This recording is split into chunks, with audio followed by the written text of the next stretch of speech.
Hello student, welcome है आपका हमारे YouTube channel Uttarakhand education diary में।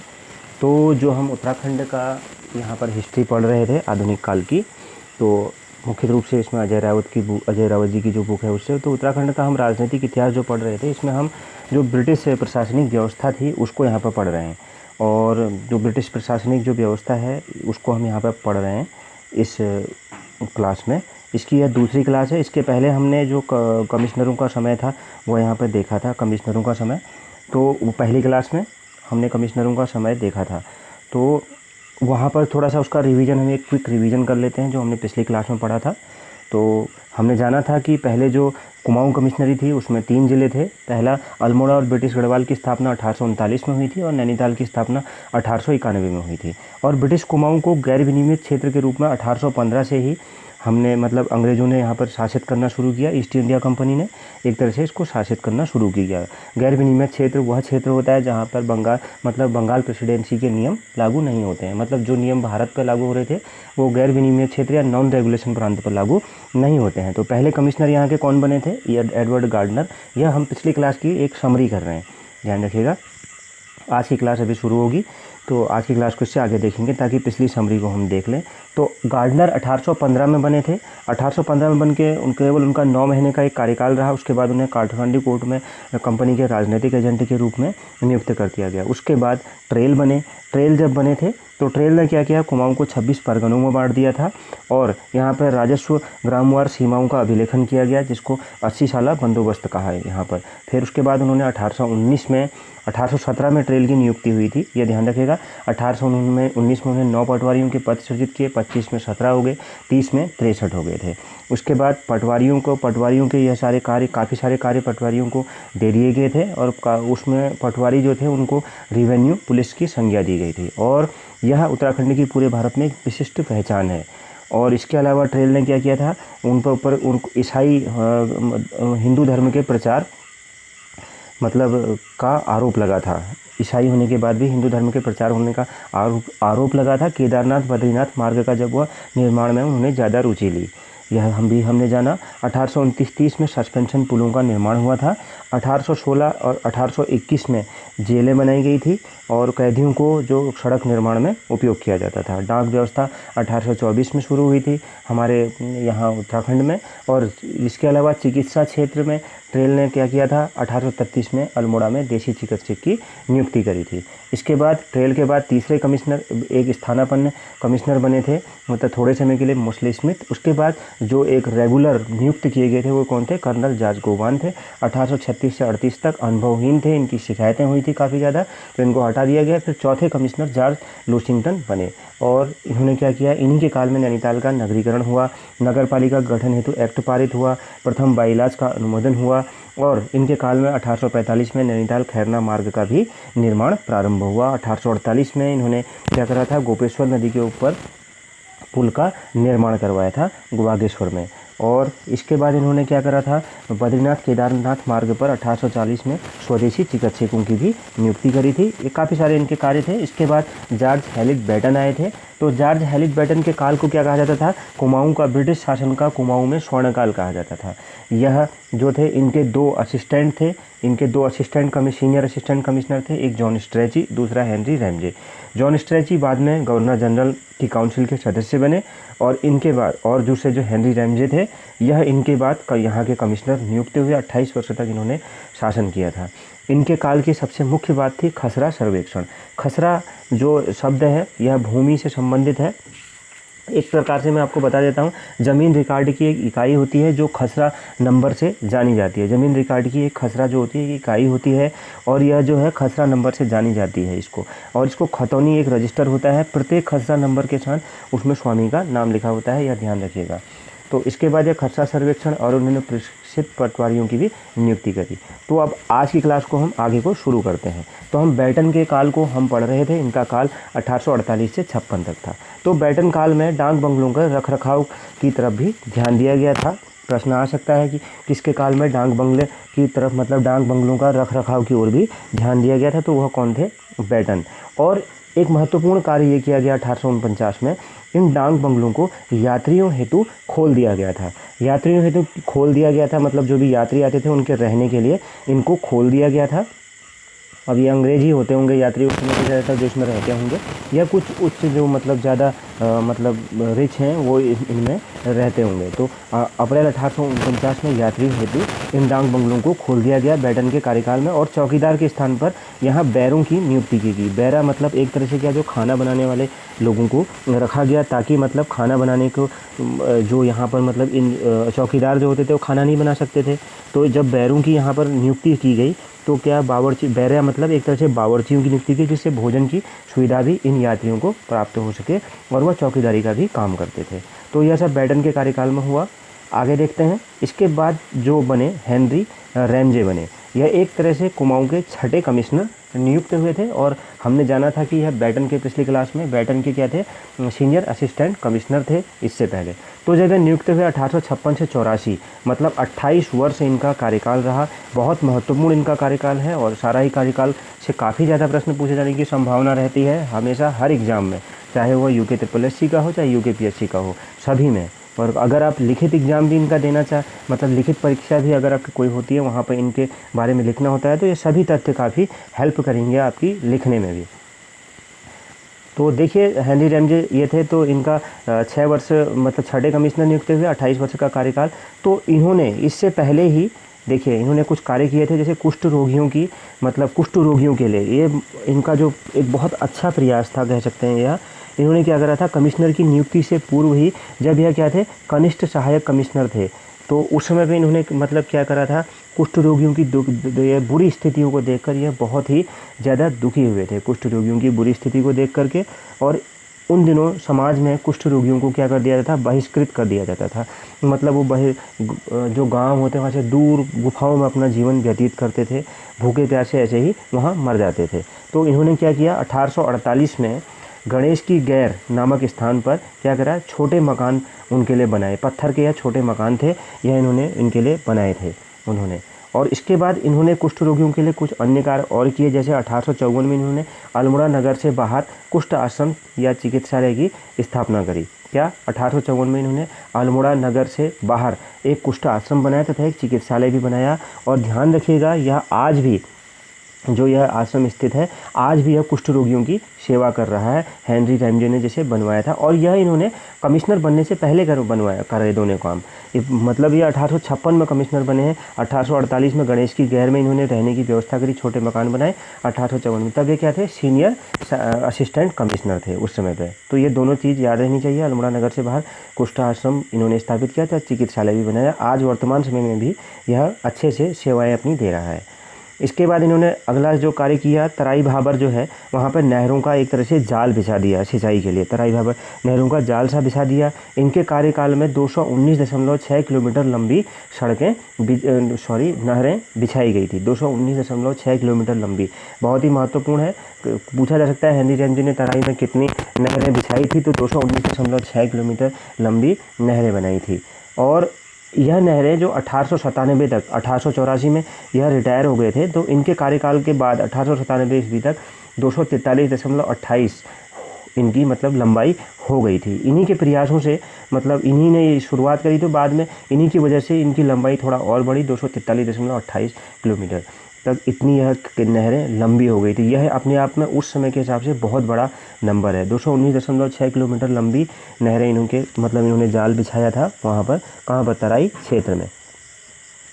और जो यह मतलब रैमजे ने यह कार्य किया था उस क्षेत्र में, यह क्यों किया था, यह इसलिए कार्य किया उन्होंने किया था कि किसानों के किसानों की उपज बढ़े, उनकी उपज बढ़े और उनकी स्थिति सुधरे, और इसलिए उन्होंने यहाँ पर यह किया था, नहरों का जाल बिछाया था। और एक कारण और था, उन्होंने एक चीज़ और किया, तराई भाबर का जो विकास करने के लिए उन्होंने, ये देख सकते हैं आप, तराई भाबर का विकास करने के लिए 1883 में तराई इम्प्रूवमेंट फंड की स्थापना करी। इन्होंने क्या करा, तराई भाबर का विकास करने के लिए इन्होंने क्या करा, 1883 में तराई इम्प्रूवमेंट फंड की स्थापना करी। वहाँ पर तराई इम्प्रूवमेंट फंड की स्थापना जो की गई थी, यह क्यों की गई थी, यह मैं आपको बता देता हूँ। यहाँ पर लिखा नहीं है, देखिए ये आपको याद होना चाहिए। बाकी चीज़ें जो मैं आपको बोल रहा हूँ, ये आप 2-4 बार सुन लेंगे तो आपको ऐसे ही याद हो जाएगा। तो जो तराई विकास खंड 1883 में तराई इम्प्रूवमेंट फंड की जो इन्होंने स्थापना करी थी, इससे क्या होता था, इस कोष का, इसमें जो कोष आता था, धन होता था, इसका निवेश सड़क पुल आदि के रखरखाव में किया जाता है। सड़कों का तथा पुल आदि के रखरखाव के लिए किया जाता था। इनके प्रयासों से क्या हुआ, हेनरी रैमजे के प्रयासों से क्या हुआ, इनके मतलब प्रयासों के फलस्वरूप क्या हुआ, पड़ोसी क्षेत्रों के हजारों लोग आकर बसे तथा खेती का कार्य प्रारंभ किया इन्होंने। कहाँ, तराई क्षेत्र में।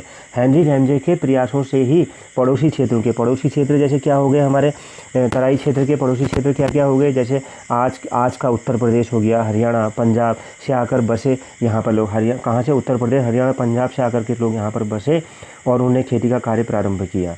यहाँ पर लोगों ने मतलब एक तरह से इन्होंने डेवलप किया।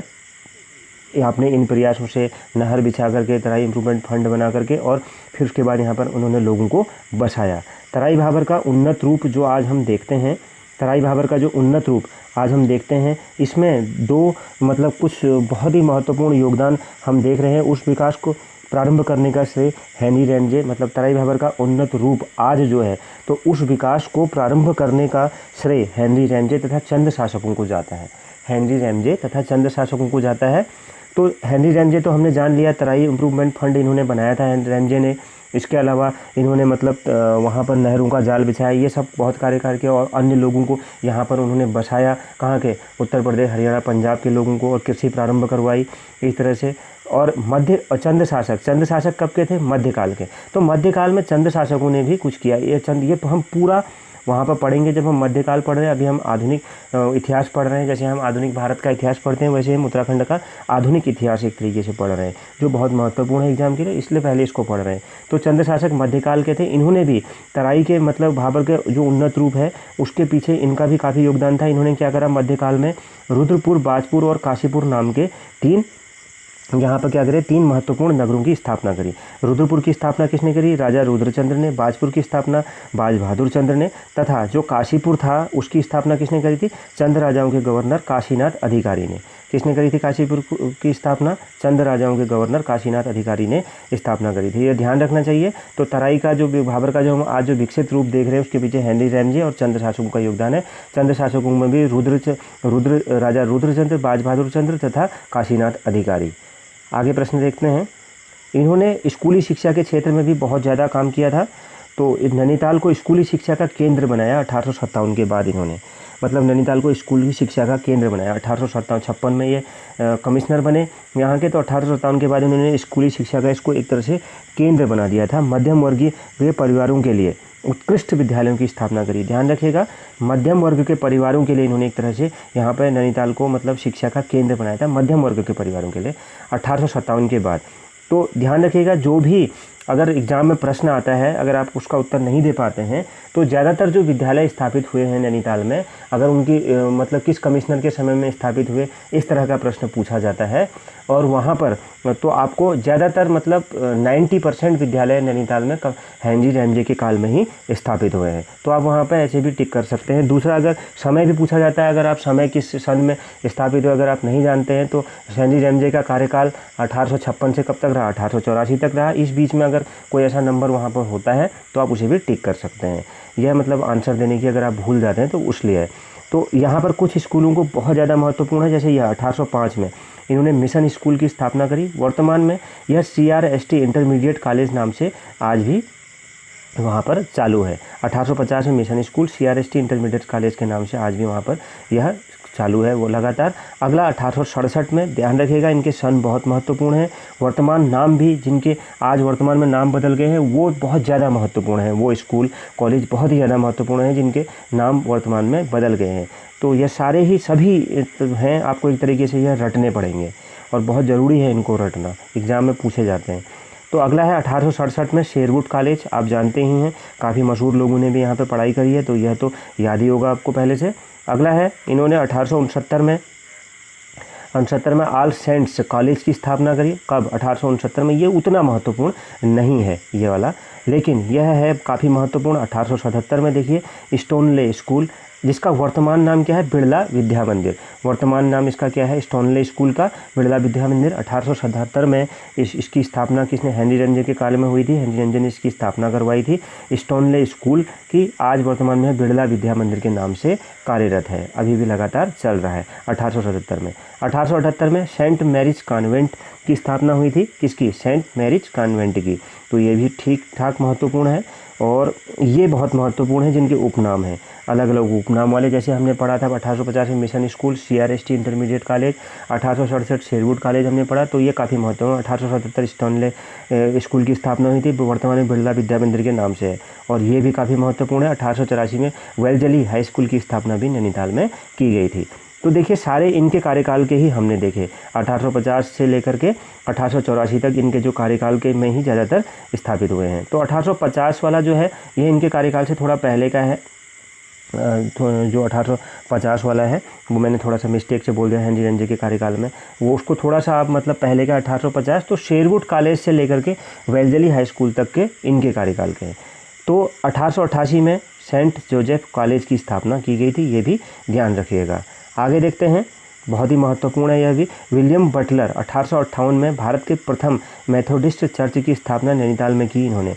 तो विलियम बटलर पादरी थे यह विलियम बटलर, तो इन्होंने क्या करा, नैनीताल में प्रथम मेथोडिस्ट जो चर्च था उसकी स्थापना करी थी। नैनीताल प्रथम भारत के प्रथम मेथोडिस्ट चर्च की स्थापना नैनीताल में की गई थी। किसने, पादरी विलियम बटलर ने करी थी। किसने करी थी, पादरी जो विलियम बटलर थे उन्होंने इसकी स्थापना करी थी। और इसमें सहयोग किसने किया था, मतलब हेनरी रेंजे के सहयोग से ही उन्होंने इसकी स्थापना करी। इसके अलावा हेनरी रेंजे के कार्यकाल में ही निरीक्षण बंगलों की भी स्थापना की गई थी। निरीक्षण बंगले मतलब एक तरह से क्या, जैसे कहीं पर किसी क्षेत्र में अचानक से जाना है निरीक्षण जांच करने के लिए, तो अधिकारी लोग वहां पर कहाँ रुकेंगे, तो उसके लिए निरीक्षण बंगलों की स्थापना की गई थी। और ये बंगले कहाँ कहाँ बनाए थे रेंजे ने, एक रानीखेत में बनाया था, रामगढ़ में बनाया था, भीमताल तथा प्यूरा में निरीक्षण बंगलों को बनाया था। हेनरी रेंजे के कार्यकाल में ही यह निरीक्षण बंगले बने थे।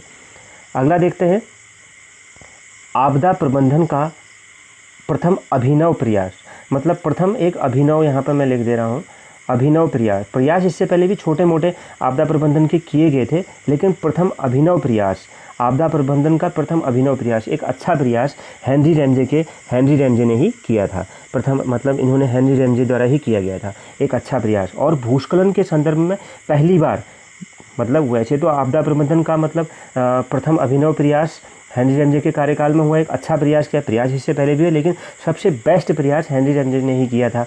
लेकिन जो फर्स्ट मतलब यहाँ पर समझना है, यहाँ पर प्रथम अभिनव प्रयास, ये प्रथम अच्छा प्रयास है, प्रयास पहले भी है, लेकिन यहाँ पर भूस्खलन के संदर्भ में पहला आपदा प्रबंधन का प्रयास किसने किया, हेनरी रेंजे ने किया। किसके संदर्भ में, भूस्खलन के संदर्भ में किसने किया था, हेनरी रेंजे ने। और अभिनव प्रथम अच्छा प्रयास भी उन्होंने ही किया था, और भूस्खलन के संदर्भ में पहली बार आपदा प्रबंधन का प्रयास हेनरी रेंजे ने किया। दोनों तथ्यों को समझना है, दोनों में अंतर है, प्रश्न दोनों ही से पूछा जा चुका है पहले, तो काफ़ी महत्वपूर्ण है यह तथ्य।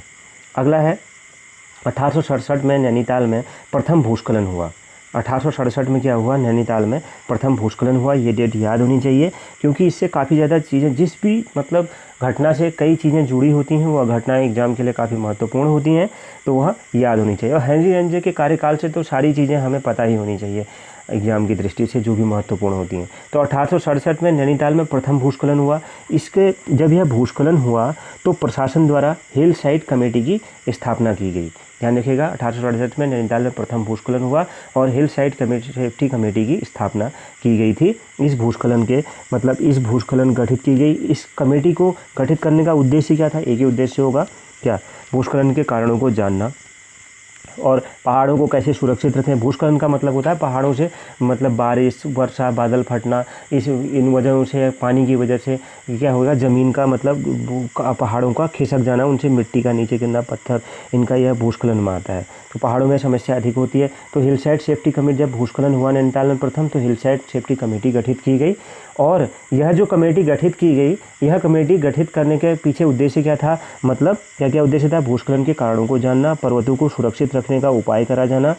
और इसके बाद आगे 1880 में फिर एक भूस्खलन नैनीताल में हुआ। कहाँ? बहुत भयंकर भूस्खलन हुआ, बहुत बड़ा संकटपूर्ण भूस्खलन हुआ 1880 में नैनीताल में। इसमें 151 लोग मारे गए थे। ये भी ध्यान रखिएगा, 151 लोग मारे गए थे। यह काफ़ी महत्वपूर्ण बात है। यह प्रश्न पूछा जा सकता है कि इस भूस्खलन में नैनीताल में 151 लोग मारे गए। तो 1880 में जो संकटपूर्ण भूस्खलन आया था, पहला 1867, दूसरा 1880, तो इसमें 151 लोग मारे गए थे। तो इसमें 79 किलोमीटर 79 किलोमीटर लंबी निकासी नाली की स्थापना की गई। तो 79 किलोमीटर लंबी जो निकासी नालियों की स्थापना की गई, इन नालियों की स्थापना कहाँ की गई यह भी जानना है। यह भी जानना है कि किस भूस्खलन के बाद निकासी नालियों की स्थापना की गई थी। तो यह निकासी नालियाँ जो की गई थी, जो नैनीताल में जो ताल है, नैनीताल में जो तालाब है, मतलब जिसके नाम पर नैनीताल पड़ा हुआ है, तो वह जो ताल है, उस ताल में जो सरोवर है, उस ताल में जल की निकासी हेतु मतलब जल के मतलब प्रशासन ने जो क्या करा, मतलब 79 किलोमीटर लंबी निकासी नालियों की स्थापना की।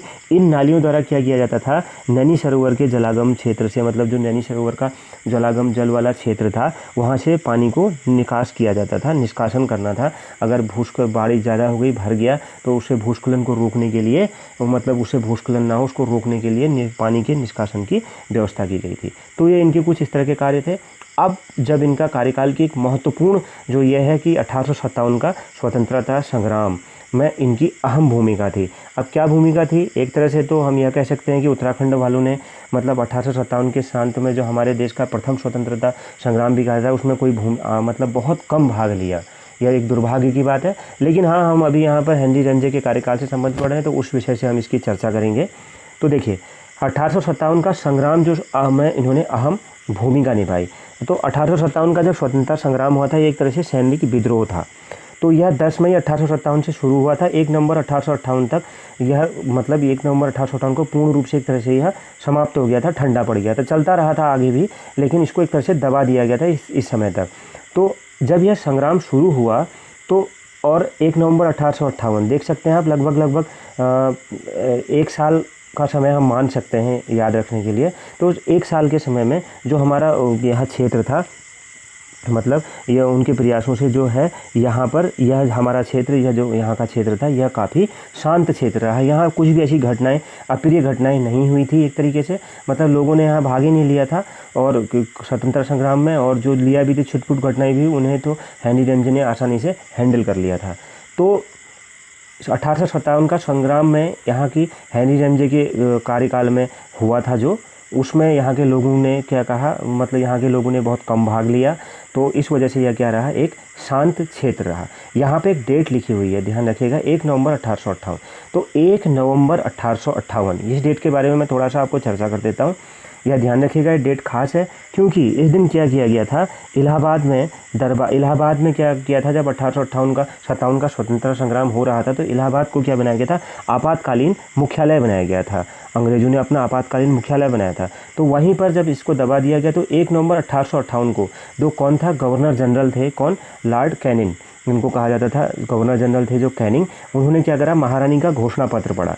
तो इस दिन के बाद 1858 का जो घोषणा पत्र था, इसके बाद क्या किया गया, जो कंपनी ईस्ट इंडिया कंपनी का प्रशासन था, वह उससे यहाँ के प्रशासन को लेकर के, भारत के प्रशासन को लेकर के महारानी को दे दिया गया। मतलब अब जो ईस्ट इंडिया कंपनी का जो यहाँ पर शासन देख रही थी, ईस्ट इंडिया कंपनी जो शासन देख रही थी, वो अब शासन को नहीं देखेगी। अब डायरेक्ट शासन भारत का कहाँ से देखा जाएगा, वह इंग्लैंड की मतलब महारानी देखेंगी, क्राउन देखेगा। तो इस घटना के बाद तो अब हमें भी यह बात जाननी है कि उत्तराखंड में 1 नवंबर 1858 के पहले क्या था, EIC का रूल रेगुलेशन चलते थे ईस्ट इंडिया कंपनी के बाद।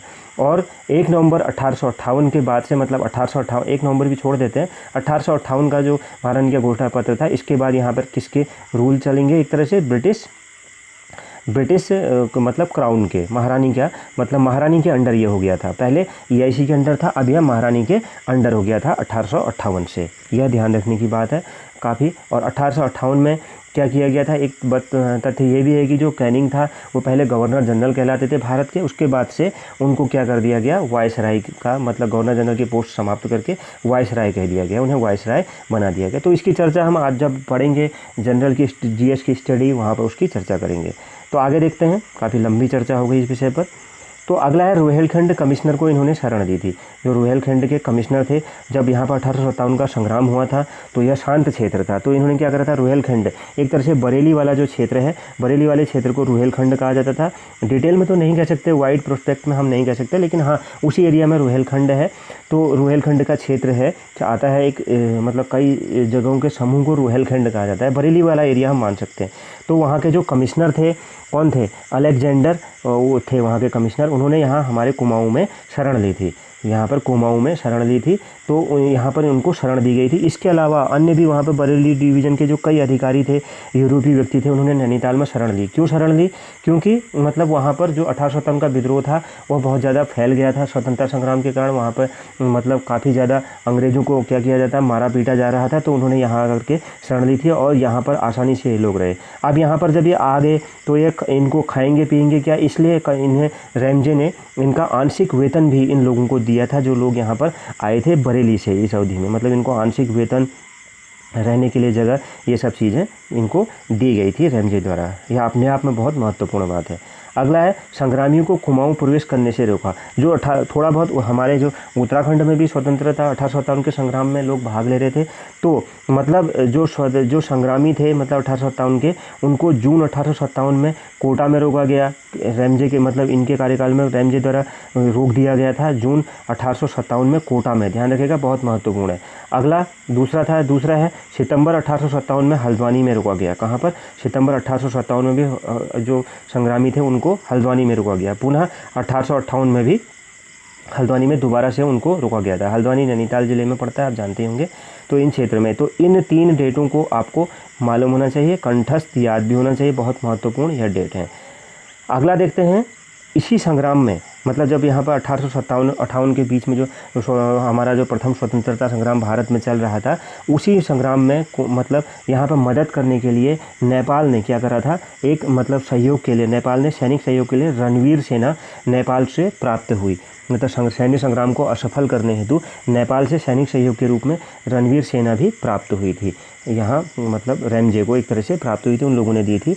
और इस स्वतंत्रता संग्राम के दौरान वैसे तो इन लोगों को मतलब स्वतंत्रता संग्राम में भाग लेना चाहिए था, तो आज के हिसाब से तो इन्हें देशद्रोही भी कहा जा सकता है। तो मतलब इन लोगों ने उस समय पर क्या करा था, मोतीराम शाह, कुंदन लाल शाह, टिहरी के जो राजा थे सुदर्शन शाह ने वित्तीय सहयोग और राशन भी दिया था यहाँ पर। मतलब उस समय पर वित्तीय सहयोग और राशन प्रदान किया था 1857 के संग्राम के दौरान में। रैमजे के कार्यकाल में मतलब लोगों को जो यहाँ पर आए थे बाहर से लोग, उनको मतलब यहाँ पर मोतीराम शाह, कुंदन लाल शाह, टिहरी राजा सुदर्शन शाह, इन लोगों ने, तो ये नाम भी बहुत महत्वपूर्ण है। अगला है कुमाऊँ कमिश्नरी, बहुत महत्वपूर्ण है। कुमाऊँ कमिश्नरी नॉर्थ, ये नॉर्थ लिखा हुआ है, नॉर्थ वेस्ट प्रोविंसेस में एकमात्र थी ऐसी। नॉर्थ वेस्ट प्रोविंसेस मतलब ऐसे समझ सकते हैं इसको, नॉर्थ वेस्ट प्रोविंसेस, जैसे अगर ये भारत का मैप है तो यहाँ पर हमारा क्षेत्र है, अगर हम इस तरह से देखें तो यहाँ पर हमारा उत्तराखंड पड़ता है। तो यह जो उत्तराखंड है तो इसको इस एरिया को क्या बोलेंगे, नॉर्थ वेस्ट प्रोविंसेस एक तरीके से। तो प्रोविंसेस तो ये वाला एरिया, तो यह एकमात्र एरिया था नॉर्थ वेस्ट प्रोविंसेस में जिसमें कंपनी प्रशासन को सहयोग प्राप्त हुआ था। कंपनी प्रशासन को मतलब यहाँ पे आंदोलन में लोगों ने भाग नहीं लिया, उल्टा मतलब क्या करा था, कंपनी प्रशासन को सहयोग दिया था। अभी तक यहाँ EIC का ही शासन चल रहा है। देखिए EIC सब जगह कंपनी प्रशासन लिखा हुआ है। 1858 में जब विद्रोह दब जाएगा उसके बाद यहाँ पे ब्रिटिश शासन हो जाएगा, मतलब ब्रिटिश को मतलब महारानी का शासन हो जाएगा, महारानी शासन आएगा। आगे देखते हैं, सैन्य विद्रोह के काल में रैमजे की प्रशासनिक सफलता, जब यह सैनिक विद्रोह चल रहा था 1857 का, इस काल में रैमजे की प्रशासनिक सफलता के कारण मतलब उन्होंने इतना अच्छा प्रशासन किया कि यहाँ के लोगों ने विद्रोह में भाग लेने के बजाय क्या करा, उल्टा प्रशासन को सहयोग करा। उन्हीं की वजह से किया होगा लोगों ने। तो सफलता के कारण अगले 26 वर्ष उन्हें इसी पद पर नियुक्त कर दिया गया, इसी पद पर वह रहे। 1856 में वह नियुक्त हुए, 57-58 2 वर्ष बीते थे, 58 में विद्रोह समाप्त हो गया। तो अगले 26 वर्ष उन्हें इसी पद पर नियुक्त रहने दिया गया। 26 वर्ष तक लगातार उन्हें इस पोस्ट से हटाया ही नहीं, तो मतलब कितने, 1884 तक। और इसीलिए उन्हें एक उपाधि भी दी गई, कुमाऊँ का बेताज बादशाह। अगला देखते हैं, अब जो इनके कार्यकाल की एक महत्वपूर्ण जो उपलब्धि है बहुत ज़्यादा, वह यह है, इनके कार्यकाल में जो महत्वपूर्ण जो उपलब्धि हुई थी वह यह है कि जो बैटन थे, इससे पहले के जो कमिश्नर थे, कौन थे, बैटन। हमने उनके बारे में पढ़ा। जॉन हैलिट बैटन थे 1848 से 56। इन्हीं के बाद कौन बने थे? Henry Ramsay. तो जॉन हैलिट बैटन के काल में 8वां बंदोबस्त किया जा रहा था। जॉन हैलिट बैटन जो थे जो उनके काल में 8वां बंदोबस्त जो किया जा रहा था वह गढ़वाल और कुमाऊं क्षेत्र में उसको पूर्ण रूप से लागू किया गया। मतलब हेनरी रैमजे यह 8वां बंदोबस्त किया जा रहा था किसके बैटन के कार्यकाल में, लेकिन यह पूरा नहीं हो पाया था। तो हेनरी रैमजे ने क्या करा, बैटन का जो यह 8वां बंदोबस्त था उसको गढ़वाल कुमाऊं में पूर्ण रूप से लागू किया। इस बैटन को मतलब इस बंदोबस्त को पूर्ण रूप से लागू किया और 20 वर्ष यह बंदोबस्त 20 वर्षों के लिए किया गया था। यह बंदोबस्त कितने वर्षों के लिए किया गया था? 8वां बंदोबस्त 20 वर्षों के लिए, और ये 1860 तक मतलब यहाँ पर प्रभावी रहा। इस बंदोबस्त को पूर्ण किसने किया? तो इसके लिए हेनरी रैमजे ने एक व्यक्ति थे उनको नियुक्त किया था। यह व्यक्ति कौन थे? बैकेट। ये बैकेट थे, इनका नाम बैकेट था, जो वरिष्ठ सहायक आयुक्त के रूप में कार्यरत थे उस समय। तो इनको इस बैटन के 8वें बंदोबस्त को पूर्ण करने का मतलब कार्य दिया गया। इनको मतलब कहा गया कि आप इस बंदोबस्त को पूरा करो। हेनरी रैमजे ने इनसे कहा तो बैकेट ने इसको पूर्ण किया। तो इस बंदोबस्त की एक खास बात यह थी कि इसमें खसरा पैमाइश करी गई। तो खसरा मैं आपको पहले ही बता चुका हूँ, खसरा क्या होता है? खसरा पैमाइश की गई। तो अगर इस शब्द का अर्थ आप जान लेते हैं तो यह ज़मीनी रिकॉर्ड की एक इकाई होती है जो मतलब एक नंबर से जानी जाती है। खसरा नंबर बोलते हैं, एक नंबर होती है, एक डिजिट होती है, उससे जानी जाती है। और उसको क्या किया जाता है? खतौनी एक रजिस्टर होता है, उसमें प्रत्येक खसरा नंबर जो लिखा जाता है, जैसे खसरा नंबर माना यहाँ पर लिखा हुआ है कितना? 100 लिखा है, हम मान लेते हैं खसरा नंबर 100। तो उस खतौनी रजिस्टर में 100, अगर इसके पीछे से कोई व्यक्ति है, जैसे उस व्यक्ति का नाम क्या है? कमल है माना, तो उसका नाम लिख दिया जाएगा। तो यह खतौनी रजिस्टर में खसरा नंबर और उस व्यक्ति का नाम, यह दोनों नियुक्त हो जाएंगे। तो खतौनी रजिस्टर उसे कहते हैं। यह खसरा। पैमाइश का मतलब क्या होता है? पैमाइश जो ये शब्द है, इसका मतलब होता है कि ज़मीन नापने की प्रक्रिया। तो खसरा पैमाइश इसमें की गई थी नंबर के आधार पर, मतलब खसरा पैमाइश की गई थी। आप समझ गए होंगे मैं आपको क्या कहना चाह रहा हूँ कि खसरा पैमाइश इस जो बैकेट, ये जो बंदोबस्त था 8वां भूमि बंदोबस्त बैटन के समय का, जो बैकेट ने पूर्ण किया रैमजे के कार्यकाल में, तो इसमें खसरा पैमाइश की व्यवस्था की गई थी। यह बहुत ही महत्वपूर्ण है, यह वाली चीज़ें। तो आप इसका एक एक पॉइंट एग्जाम की दृष्टि से महत्वपूर्ण है। जो ये खसरा पैमाइश की गई थी, इसकी एक चर्चा यहाँ पर और कर लेते हैं कि 1852 से पहले, मतलब 1852 में रैमजे ने कुमाऊं में कतौली में सदावर्त भूमि विवाद होने के कारण प्रमाण स्वरूप इसका प्रयोग किया था। ऐसा नहीं कि यह जो खसरा पैमाइश थी इससे पहले नहीं की गई थी, इससे पहले भी यह खसरा पैमाइश की गई थी। मतलब पहले भी यह खसरा पैमाइश की जाती थी। पहले यह किस लिए की जाती थी? खसरा पैमाइश यह तब की जाती थी जैसे कोई खसरा पैमाइश में कोई राजस्व या दीवानी मुकदमों में विवाद होने के कारण, मतलब कोई व्यक्ति जैसे राजस्व या दीवानी, क्या एक तरह से टैक्स वसूलने का, भू राजस्व वसूलने का एक तरह से अधिकार होता है। भू राजस्व वसूलने की स्थिति में अगर किसी से विवाद हो गया तो उसको प्रमाण स्वरूप यह खसरा पैमाइश प्रदान की जाती थी। लेकिन यहाँ यह भूमि के मतलब यह बंदोबस्त था, इसमें पहली बार इसका प्रयोग किया गया था खसरा पैमाइश का। लेकिन इससे पहले रैमजे ने इसको एक बार और भूमि के मतलब माप में इसको प्रयुक्त किया था, 1852 में प्रयुक्त किया था।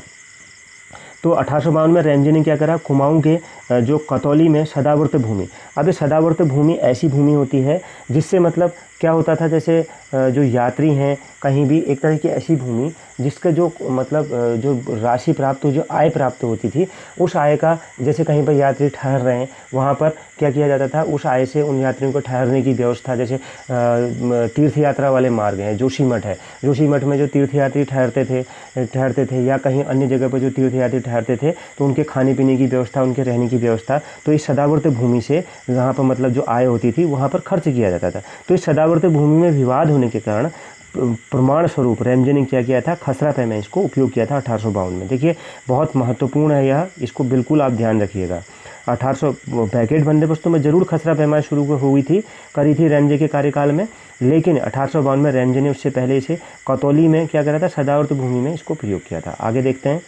इस बंदोबस्त में निम्न को तैयार किया गया था, मतलब यह जो बैकेट का 8वां भूमि बंदोबस्त था रैमजे के कार्यकाल में, इसको बैकेट ने इसको जो पूर्ण किया था, उसको बैटन का जो 8वां भूमि बंदोबस्त था जिसको बैकेट ने पूरा किया था, उसमें हेनरी रैमजे के कार्यकाल में उसमें 3 अन्य चीज़ें की गई थी। रिकॉर्ड ऑफ राइट्स यह बनाया गया था।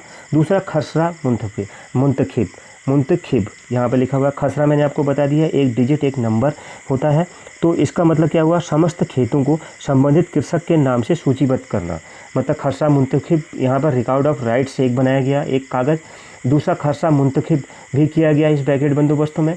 इसमें खसरा मुंतखिब का मतलब क्या हो गया, समस्त खेतों को संबंधित जितने भी खेत थे उनको, खेतों को जो उसके कृषक थे, मतलब जिनके वो खेत थे, जो किसान थे, उनके कृषकों के नाम से सूचीबद्ध किया गया। तहरीस तथा फाल्ट, यह भी यहाँ पे किया गया। यह भी एक कार्य यहाँ पे तहरीस तथा फाल्ट का भी किया गया। इसका मतलब क्या होता है, ये प्रत्येक भूस्वामी का जो खेत होते थे उसमें लगान तथा करों का विवरण उनको दिया जाता था कि तुम्हें ऐसे ऐसे लगान लिया जाएगा, इस तरह से जो कर है यह तुमसे लगान या कर इस तरह से लिया जाएगा। तो यह 3 चीज़ें की रिकॉर्ड ऑफ राइट्स, यह तो अंग्रेजी में आप इसका मतलब समझ गए होंगे। खसरा मुंतखिब मतलब वो जो खेत थे उनको सूचीबद्ध किया गया कृषकों के नाम के साथ। तहरीस तथा फाल्ट मतलब ये प्रत्येक भूस्वामी के खेतों तथा लगानों का करों का विवरण होता था। तो ये 3 चीज़ें की गई। ये 3 चीज़ें भी आपको याद होनी चाहिए। बैटन का जो 8वां भूमि बंदोबस्त था जिसको बेकेट ने पूरा किया था और रेंजे के कार्यकाल में, उसमें ये चीज़ें भी की गई थी।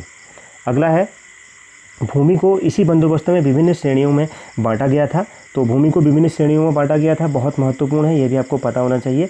तो भूमि को कितनी श्रेणियों में बांटा गया था, यह एक बार मैं आपको थोड़ा दिखा देता हूँ इसमें जूम आउट करके, फिर हम इसको डिटेल में पढ़ेंगे। देखिए यहाँ पर भूमि को कितनी श्रेणियों में बांटा गया था।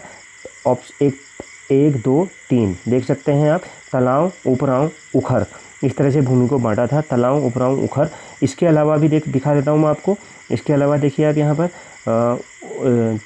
यह इसके पार्ट है। तो चौथा जो है यहाँ पर कौन सी, नहीं ये इसका पार्ट है उखर अव्वल का। तो देखते हैं पहले इनका। तलाव भूमि को समझते हैं कितने पार्ट में, मतलब भूमि को कितनी श्रेणियों में बांटा था, 3 श्रेणियों में बांटा था। पहली कौन सी भूमि थी, तलाव भूमि। बस आपको याद होना चाहिए। अगर इसमें भी 2 पार्ट थे, कौन से, अव्वल और दोयम। अव्वल स्थायी रूप से सिंचित, मतलब जहाँ पर सिंचाई की जो लागत, कहीं भी हम चाहें सिंचाई कर सकते थे उस भूमि में। तो जो बैटन का 8वां भूमि बंदोबस्त था उसमें भूमि को 3 भागों में बांटा गया था, तलाव, उपराव और उखर अव्वल। उखर, तलाव, उपराव और उखर में बांटा था 3 भाग में। तलाव भूमि थी उसको 2 भागों में बांटा जा सकता है, अव्वल और दोयम। अव्वल भूमि कौन सी, स्थायी रूप से सिंचित, और दोयम आंतरिक रूप से सिंचित। आंतरिक मतलब आंतरायिक सिंचित भूमि थी। आंतरायिक सिंचित भूमि का मतलब क्या हो गया, ऐसी भूमि जिसकी सिंचाई वर्षा और नदिकाओं पर आधारित हो, मतलब बरसाती नदियों पर आधारित हो, या क्या, जिसकी सिंचाई वर्षा पर आधारित हो, मतलब एक तरह से वर्षा या सिंचाई पर आधारित हो, यह आंतरायिक सिंचित भूमि कहलाती थी। और यह स्थायी रूप से सिंचित, मतलब जहाँ पर कभी आसानी से सिंचाई की व्यवस्था हो, जब हम चाहें तब सिंचाई कर लें। तो तलाव भूमि अव्वल और दोयम में बांटी थी। इसके बाद दूसरी जो भूमि थी वह कौन सी थी, उपराव भूमि थी। इसमें इसको भी 2 भागों में बांटा था, प्रथम श्रेणी और द्वितीय श्रेणी में। तो प्रथम श्रेणी और द्वितीय श्रेणी, प्रथम श्रेणी में क्या होते थे, सीढ़ीदार शुष्क उच्च भूमि कहलाती थी क्या, प्रथम श्रेणी की। और दूसरी कौन सी कहलाती थी, दोयम जो भूमि होती, दोयम भूमि मैंने आपको बताया था जिसमें आंतरायिक सिंचित भूमि, मतलब वही सिंचाई की मतलब ऐसी कोई अच्छी सुविधा ना हो, इसको भी 2 भागों में बांटा था। उखर भूमि, उखर भूमि एक तरह से क्या होती थी, मतलब इसको भी जानते हैं यहाँ पे देखिए। उखर भूमि में कई पार्ट हैं, उखर भूमि के 4 पार्ट हैं। तो उनमें से पहला पार्ट है उखर अव्वल। उखर भूमि को अन्य पार्टों में बांटा जा सकता है, जैसे पहला पार्ट है इसका उखर अव्वल। उखर अव्वल को भी 2 भागों में बांट सकते हैं, बस आप इसको पढ़ लीजिएगा। मुख्य रूप से आपको पता होना चाहिए तलाव, उपराव, उखर 3 पार्ट में बांटा था, और यह हल्का हल्का आपको एक बार पढ़ना है। तो उखर अव्वल, गाँव से लगी भूमि, उर्वर होने के साथ उर्वरक तत्वों से पोषित की गई भूमि थी। गांव से लगी हुई भूमि थी, गांव जो है उसी से एकदम लगी हुई है भूमि होती थी। यह उर्वर तो खुद में भी उर्वर थी, बहुत ज़्यादा उपजाऊ थी, और इसको उर्वरक तत्वों के माध्यम से लोगों ने क्या किया था, पोषित भी किया था। मतलब इसमें उर्वरक तत्वों का प्रयोग करके इसको पोषित भी किया गया था। दूसरा है गाँव से लगी भूमि जो पोषित की गई पर उपजाऊ नहीं है। तो यह गांव से लगी वह भूमि है। उखर अव्वल में दूसरी जो भूमि है, गांव से लगी भूमि जो पोषित तो की गई, मतलब जिसमें उर्वरक खूब डाले गए, बढ़िया डाले गए, लेकिन वह फिर भी उपजाऊ नहीं है, वो उपजाऊ नहीं है, ऐसी भूमि। 2 पार्ट। दूसरी उखर भूमि में जो दूसरी भूमि होती है उखर दोयम कहलाती है। बस इसका नाम याद रहना चाहिए आपको, उखर दोयम। उखर दोयम कैसी भूमि होती है, जैसे गाँव के समीप एक तरह से गाँव के समीप की विषम भूमि, जो मतलब अलग तरीके की बेकार भूमि। तीसरा उखर सोयम। उखर सोयम ऐसी भूमि होती है जिसमें मतलब एक तरह से मतलब घटिया सीढ़ीदार, जिसमें मतलब जिसमें घटिया एक तरह से बेकार भूमि, सीढ़ीदार भूमि, अंतरायिक सिंचित भूमि, मतलब जिसमें सिंचाई की सुविधा मतलब अपने हम कभी भी नहीं कर सकते, ऐसी भूमि उखर सोयम कहलाती है। तो हमने देखा क्या, उखर भूमि के 3 पार्ट, अव्वल, अव्वल भूमि, उसके बाद उखर द्वयम, उखर सोयम भूमि। इसके बाद चौथा पार्ट इसका कटील होता है। कटील यह कैसी भूमि होती है, कभी कभी सिंचित बिना, ये भी कभी कभी सिंचाई होती है यहाँ पर, और यह भी एक प्रकार से घटिया भूमि होती है। अब देखते हैं आगे। जो बेकेट थे यह बेकेट ने प्रत्येक पट्टी का व्यक्तिगत निरीक्षण किया था। मतलब जब भी यह भू राजस्व बंदोबस्त को बेटन का जो 8वां भूमि बंदोबस्त हेनरी रेमजे के कार्यकाल में बेकेट पूर्ण कर रहे थे, जिनको नियुक्त किया था पूर्ण करने के लिए, यह प्रत्येक पट्टी का व्यक्तिगत निरीक्षण करते थे। ध्यान रखिएगा, प्रश्न पूछा जा सकता है कि पट्टी का व्यक्तिगत निरीक्षण कौन करते थे, तो यह बेकेट करते थे। और बेकेट पट्टी का पहले व्यक्तिगत निरीक्षण खुद जाके निरीक्षण करते थे, उसके बाद यह चीज़ें करते थे। अब देखिए यहाँ पर इस जो बंदोबस्त में गूंठ भूमि, सदावर्त भूमि और माफी भूमियों का भी बंदोबस्त किया गया। ऐसा नहीं कि इन भूमियों को छोड़ दिया गया। अब हम थोड़ा सा जान लेते हैं यहाँ पर गूंठ भूमि क्या होती है। गूंठ भूमि ऐसी भूमि होती है जो इस भूमि से क्या होता है, मंदिर जो होते हैं, मंदिर के जो पुजारी कर्मचारी, बड़े मंदिरों की मैं बात कर रहा हूँ यहाँ पर, पुजारी कर्मचारी जो यहाँ पर काम करने वाले लोग होते हैं, उनको वेतन आदि, उनके खाने पीने की व्यवस्था आदि की जाती थी। किससे? गूंठ भूमि से। यह तो इनका भी। और दूसरा सदावर्त भूमि मैंने आपको बताया, जो तीर्थयात्री होते थे, वो तीर्थयात्री जब यहाँ आते थे, जैसे जोशीमठ आदि जोशीमठ या अन्य क्षेत्रों में जहाँ भी वो तीर्थयात्री रुकते थे और ठहरते थे, उनके रहने की व्यवस्था, खाने पीने की व्यवस्था जो गूंठ भूमि से जो आय होती थी, इससे किसका कार्य किया जाता था? मंदिरों के पुजारी कर्मचारियों की आय, उनको वेतन दिया जाता था एक तरीके उनके खाने पीने की। सदावर्त भूमि से जो तीर्थयात्री आते थे, उनके लिए सुविधाएं, उनकी रहने खाने पीने की व्यवस्था सदावर्त भूमि। माफी भूमि, यह भी एक प्रकार से मंदिरों से ही संबंधित, जिससे टैक्स कर माफ होता था। तो इन भूमियों का भी बंदोबस्त किया गया। तो इस बंदोबस्त में कई मंदिरों के साथ अन्याय भी हुआ था। उसमें उनसे भूमि छीन ली गई थी, जो ये भूमि उनको मिली हुई थी। आगे देखते हैं। इस बंदोबस्त में गढ़वाल के 4,392 गांव और कुमाऊं के 6,333 गांवों की पैमाइश हुई थी। पैमाइश का मैंने आपको बताया है, ज़मीन नापने की प्रक्रिया। तो गढ़वाल के 4,332 गांवों को नपाई हुई थी और कुमाऊं के 6,333 गांवों की नपाई हुई थी। इसे ध्यान रखिएगा। आगे देखते हैं। वनों के संरक्षण के संबंध में बहुत महत्वपूर्ण है, हेनरी रेमजे के कार्यकाल में ही यह भी है। वनों के संरक्षण के संबंध में संवेदनशीलता लाने का श्रेय हेनरी रेमजे को जाता है। बहुत महत्वपूर्ण यह तथ्य है। उत्तराखंड जो हमारा वन यहाँ हमारे क्षेत्र में, उत्तराखंड क्षेत्र में वनों के संरक्षण में संवेदनशीलता लाने का श्रेय हेनरी रेमजे को जाता है। यह प्रथम व्यक्ति थे जिन्होंने वनों के संरक्षण के संबंध में संवेदनशीलता लाए थे। इसके अलावा भारत तथा जब क्या हुआ था, भारत तथा उत्तराखंड में वन विभाग की स्थापना नहीं हुई थी। वन विभाग की स्थापना भारत तथा उत्तराखंड में कहीं भी नहीं हुई थी। तो वन विभाग की स्थापना जब नहीं हुई थी भारत तथा उत्तराखंड में, कहीं भी पूरे भारत में नहीं हुई थी, तो इनको क्या किया गया, हेनरी रेमजे को वन विभाग की स्थापना से पहले ही हेनरी रेमजे को क्या किया गया, उत्तराखंड में कंजर्वेटर के पद पर नियुक्त किया गया था। किसको? कंजर्वेटर के पद पर नियुक्त किया गया था। किसको? पूर्व ही उन्हें उत्तराखंड में कंजर्वेटर के पद पर नियुक्त किया गया था हेनरी रेमजे को। यह ध्यान रखिएगा, काफ़ी महत्वपूर्ण है। जब यह कंजर्वेटर के पद पर रहे तो इन्होंने क्या किया, रेमजे ने ठेकेदारी प्रथा को समाप्त कर दिया, और ठेकेदारी प्रथा को एक तरह से जंगलों में समाप्त कर दिया, और वृक्ष कटाई से पहले उनकी मार्किंग की व्यवस्था करी, और यह सब चीज़ें आप ध्यान रखिएगा। और उसमें घन लगाने की, एक तरह से घन का लगाने की प्रथा को उन्होंने प्रारंभ किया था। 1868 तक क्या थे, हेनरी रेमजे ही कुमाऊं मंडल के कंजर्वेटर थे। यह भी ध्यान रखिएगा। तो ये थी हमारी आज की क्लास। आप तो मिलते हैं नेक्स्ट क्लास में, इसी के आगे को बढ़ेंगे, अन्य कमिश्नरों को देखेंगे। हेनरी रेमजे यहाँ पर अभी पूरे नहीं हुए हैं, थोड़ा बहुत इनके बारे में और तथ्य है। इसके बाद हम ब्रिटिश कुमाऊं में भूधारण अधिकार को पढ़ेंगे और विविध धरती जैसे सदावर्त, गूंठ, इन भूमियों की डिटेल में चर्चा करेंगे। काफ़ी ज़्यादा इनसे प्रश्न पूछे जाते हैं, बहुत ज़्यादा प्रश्न आते हैं, तो इनकी चर्चा करेंगे। उत्तराखंड की पारंपरिक न्याय व्यवस्था को पढ़ेंगे। तो समाप्त करते हैं आज की क्लास को, मिलते हैं नेक्स्ट क्लास में। Thank you very much.